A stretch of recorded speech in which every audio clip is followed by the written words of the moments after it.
So this here, you're working the money. You're buying, selling assets. You're reducing the tax. You're protecting your assets. Now you're growing. At this point, you're working too hard the money. See, first you started working hard for the money. Now you started working the money. And next stage, the final stage is now the money works for you. And that's when you buy and hold assets. What kind of assets? The apartment buildings we're talking about since yesterday. The retail buildings. People ask me, what's the trend, Cherif? How about the trend? What do I care if I get a building and I put a big tenant for 10, 15 years and the value of the building increases? I got a debt, maybe I got a loan, but I got a corporate guarantee. So I'm getting passive cash flow, secured against real estate. I don't care where the market goes. In 2009, when the economy collapsed, I was the only one standing that continued doing seminars and actually started a program flipping residential homes from bank foreclosures. I started the fund. It was my biggest growth. Because why? Because I had the buildings in Puerto Rico with big tenants producing income. So buy and hold. Beautiful thing where the tenants pay your debt. That's your eventual state. You may not be there yet, but you should get there. Then, number 10, share and build a bigger game. Share your knowledge. Make the environment around you better by being open. So many people don't want to talk, don't want to utter a word. It's fascinating to me. When I say share and build a bigger game, everything we do is a game, has a game connotation. There is a beginning, an end. There are allies, opponents. In real estate, I told you it's a game where it's a lot more allies. Everybody's aligned if you actually do it the right way. But it's nice. You can share by writing a book. You can share by doing a webinar, by doing what I do. I put seminars. It costs me a lot of money to put seminars. I don't mind. It is my duty to give back. Some give back money, some give back time, some give back knowledge. I try to give it all for people that want to improve. A guy sitting saying, please give me $1. I'm confused. Do I give him $1? Am I promoting what he's doing? Do I give him $1? Do I give him 100 and help him with this? Do I tell him where to go for the government help? It's confused. But you coming in saying, I want to know more. I want to give you the best. So when you share with others and you create a bigger game, like create a syndication. The co-syndication is a bigger game. Why did I create the syndication? I realized it's a bigger game where I can share my success.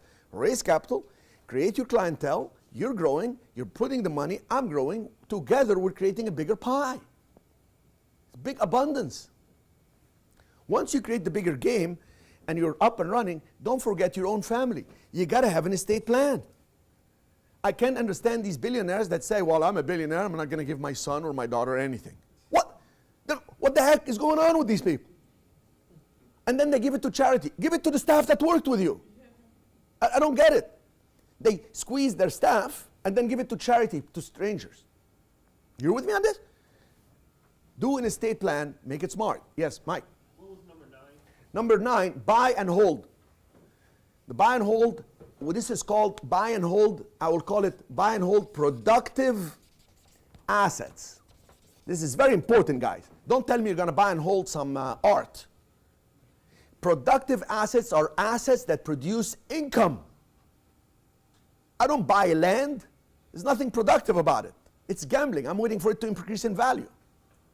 I can tell you so many stories of my students who went and bought in North Phoenix when the market was going up because they said, oh, the market is coming to us. I bought the land for $100,000. I'm going to make $1 million when I sell it. The developers are coming my way. Then developers didn't come. Market went down and they sold their land for $100,000 that they bought. They sold it for $10,000, $20,000. That's gambling. I'm talking productive assets that produce income. I will only get that when you do joint venture with me, we get the building under contract, you will see I only buy it when the tenant is ready to go. If not, we just walk away. We buy an apartment building when the numbers make sense. Because I cannot predict where the trend is going to be. I don't know. Do you know if there will be a war next year? I don't know. But all I know is if there is a war, I have cash reserves, I have corporate guarantees on my buildings, I have debt that is very low compared to my equity, and I have a calm and modest life. I don't have to maintain a castle. Now, Besari had a castle, but Besari had money that was unbelievable. All right? Create a legacy. Meaning, now create a structure that can help others you've never met. Here, I share and build a bigger game with you. People I meet, I get to know, I create a bigger game. Here with my family. Here with people I've never met. When I die, there are certain programs, and I don't like to talk about this. It's none of anybody's business between me and the divine, right? Certain programs to help others that I've never met. Why? So we can all die, leaving the world a little bit a better place for whoever we love. Are we in agreement on these 12 steps? Yes. You work for the money, you work the money, and then let the money work for you, and then start sharing.